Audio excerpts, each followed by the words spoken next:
Good morning friend. ये topic है light का। हमें फाइंड करना है, find out the final position of image in the following system. Find out the final position of image in the following system. System क्या है? एक concave mirror है और फोकल लेंथ 10 सेंटीमीटर और एक ऑब्जेक्ट रखा हुआ है।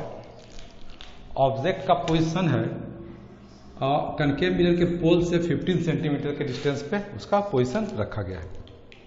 हमें फाइंड करना है फाइनल पोजीशन और बीच में एक ग्लास स्लैब रखा है जिसका रिफ्रैक्टिव इंडेक्स 3/2 है और विड्थ कितना 3 सेंटीमीटर।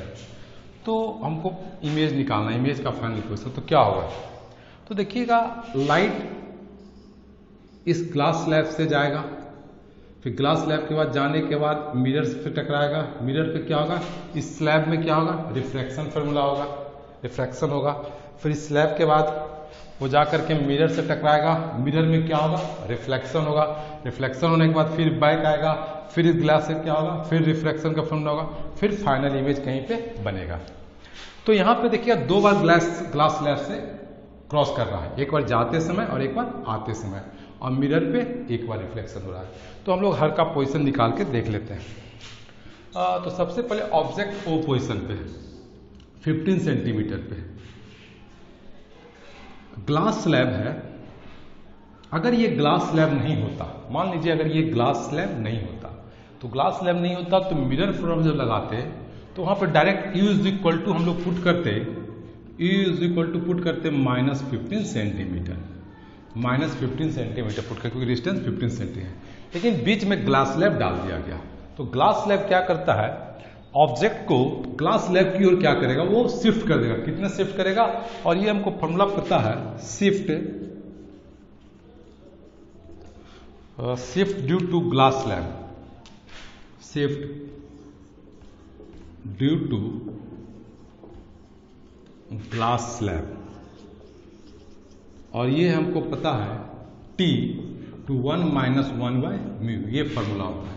ये फॉर्मूला तब है जब दोनों साइड एयर हो, ग्लास स्लैब के दोनों साइड एयर हो और बीच में कोई ग्लास स्लैब रिफ्रैक्टिव इंडेक्स का रखा हुआ है उसका μ। तो थिकनेस T कितना है? 3 सेंटीमीटर और 1 - 1/3/2। ये सॉल्व करेंगे तो 3 × 1 - 2/3, तो ये आपका आ जाएगा 1 सेंटीमीटर। मतलब ये हुआ कि ग्लास स्लैब जो है वो 1 सेंटीमीटर शिफ्ट कर जाएगा। सॉरी, ग्लास स्लैब नहीं, ऑब्जेक्ट जो है वो 1 सेंटीमीटर शिफ्ट कर जाएगा। किधर की ओर? ग्लास स्लैब की ओर। तो ये ऑब्जेक्ट जो है यहाँ पे दिखेगा, यहाँ पे दिखेगा। कैसे? अगर मिरर डायग्राम भी खींचेंगे, रे डायग्राम, तो देखिएगा ये ऑब्जेक्ट है। तो ऑब्जेक्ट को हमको इमेज बनाने के लिए हम क्या करते हैं? इंसिडेंट रे ड्रॉ करते हैं। इंसिडेंट रे ड्रॉ किए और ये इंसिडेंट रे जो है ग्लास स्लैब से सीधे क्रॉस करके चला जाएगा। और एक जो कुछ एंगल पे ड्रॉ किए, एंगल पे ड्रॉ किए, तो जैसे पहला सरफेस आएगा यहां पे रिफ्रैक्शन होगा, तो कुछ नहीं होता, तो सीधे जाता। लेकिन चूंकि रेयर एयर है, एयर से ग्लास में जा रहा है, इसकी डेंसर मीडियम है, तो नॉर्मल की ओर मुड़ जाएगा, थोड़ा सा मुड़ जाएगा, ये इस तरह से जाएगा। फिर जो है ये डेंसर मीडियम से एयर मीडियम में जा रहा है, तो ये दूर भागेगा, तो ये दूर भागेगा, इस तरह से जाकर के ये मिरर से टकराएगा। जब इसे बैक करेंगे तो ये पोजीशन आपका यहाँ, तो ये इमेज यहाँ ड्रॉ किए हैं, ये इमेज वहां पे आ जाएगा। मतलब ये हुआ, मिरर को क्या लगेगा कि लाइट रे ओ से ना आकर के आई से आ रहा है।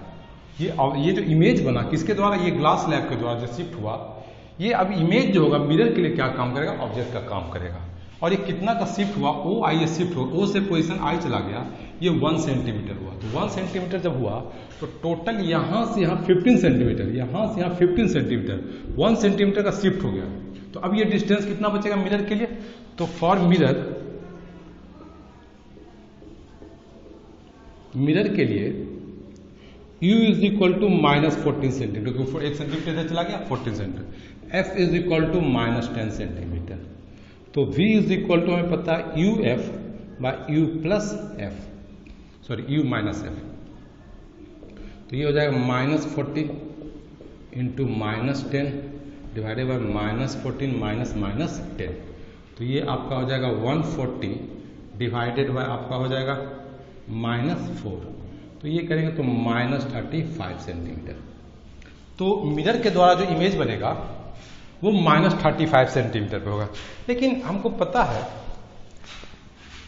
जब ये रिटर्न बैक होगा तो देखिएगा फोकल लेंथ 10 सेंटीमीटर है, 10 सेंटीमीटर, इसका रेडियस ऑफ कर्वेचर क्या हो जाएगा 20 सेंटीमीटर। तो 20 सेंटीमीटर का मतलब ये हुआ कि जब ये 15 सेंटीमीटर है तो यहाँ पे कहीं होगा, यहाँ पे इसका रेडियस ऑफ कर्वेचर, इसको सी पोजीशन दे दिए, तो सी पोजीशन, तो सी पोजीशन हो तो लाइट रे गया, तो लाइट रे गया तो कितने एंगल पे गया, यहाँ से ड्रॉ करेंगे तो लाइट ये एंगल अगर कुछ आई होगा तो उतने एंगल से रिफ्लेक्ट बैक होगा, बैक हुआ तो ये पोजीशन जो कहीं कट करना चाहिए था तो ये 35 सेंटीमीटर, यहाँ से 35 सेंटीमीटर होता, लेकिन तब होता जब रिटर्निंग में ग्लास लैम्प नहीं मिलता। जाते समय तो मिला, रिटर्निंग में ग्लास लैम्प नहीं मिला, लेकिन चूंकि ग्लास लैम्प रखा हुआ तो रिटर्निंग में भी ग्लास लैम्प मिलेगा। तो जब ये मिलेगा तो इसका ऑब्जेक्ट तो यहां पे अगर नहीं होता तो ऑब्जेक्ट तो यहां पे बनता मिरर के द्वारा, लेकिन चूंकि ये ग्लास स्लैब वो पोजीशन पे होता तो फिर से क्या होगा, फिर से रिफ्लेक्शन फिनोमेना होगा, फिर से क्या होगा, रिफ्लेक्शन फिनोमेना होगा, है ना।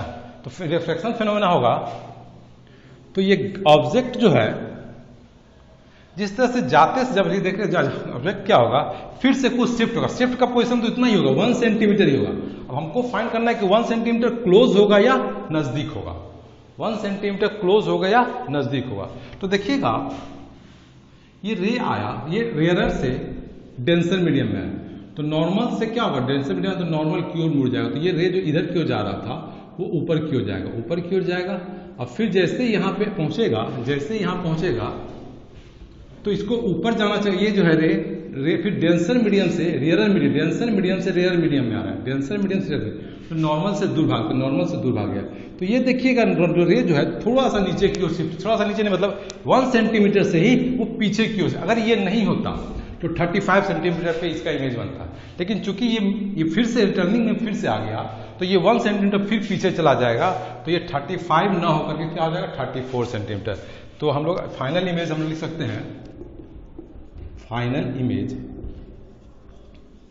इज इक्वल टू -34 सेंटीमीटर पे बनेगा। 1 सेंटीमीटर जाते समय शिफ्ट किया और आते समय भी शिफ्ट कर गया, यही हमारा जो है सॉल्यूशन है। Thank you.